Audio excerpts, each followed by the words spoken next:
You know, in English, there are these two tiny little words that cause so much trouble: for and since. They look simple, right? But getting them right is one of those things that can make you sound so much more fluent. So today, we're going to nail this down once and for all. All right, let's just jump right in with a quick quiz. Look at this sentence.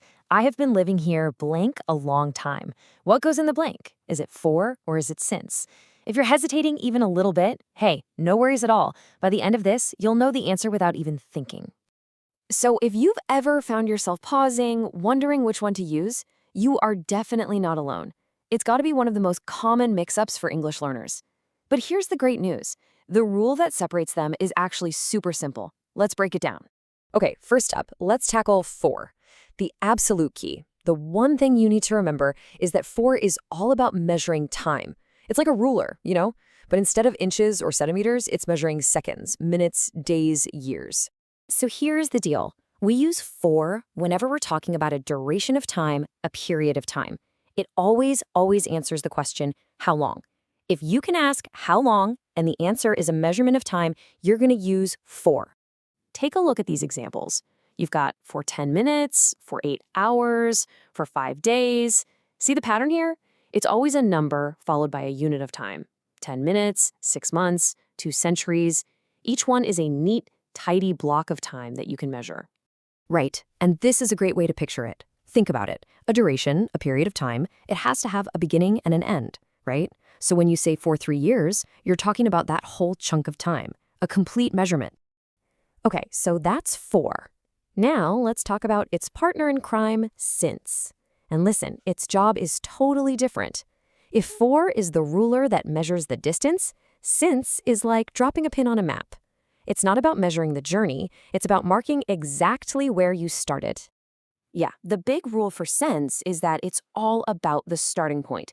It just pinpoints that one moment in the past when something kicked off, and that thing is still happening right now. It's like the starting line for a race that hasn't finished yet. And just look at how different these examples are.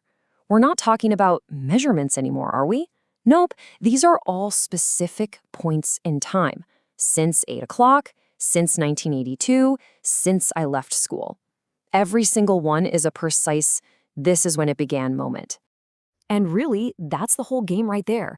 With since, we only care about the starting pistol, the event or the state it began back then, and it's been going on all the way up to this moment. It doesn't answer how long. It answers a totally different question. When did it start? All right, you've met them individually. For, the time measurer. Since, the starting point marker. Now it's time for the main event. Let's put them head to head. This is where it's all going to snap into focus for you. This visual just lays it out so perfectly. Check out that timeline up top. See how for is shown as a block, a duration, covering a length of time? And then look at since. It's just a single point, an arrow, saying, it started right here. So let's really boil this down. On one side, you've got for. It measures a duration. It answers the question, how long? And you'll almost always see it with a number plus a time word, like 4 years. On the other side, since. It marks a starting point. It answers when did it start, and it's followed by a specific time or date, like 2012. That's it. Measurement versus starting point. That's the whole trick. And this example just nails it. Imagine it's the year 2016. Both of these sentences are 100% correct, and they basically mean the same thing, just approached differently. The first one, I have been living in Japan for 4 years, measures the duration. The second one, I have been living in Japan since 2012, pinpoints the start. See? 2 ways to say the same thing. Okay, we've gone through the rules, we've looked at the examples. But you know what? Just listening to me talk isn't going to make it stick. You've got to use it. So now it's your turn. So here we go. A question for you. How long have you been learning English? I want you to drop a comment below and try to answer it. Maybe you can even try answering it both ways.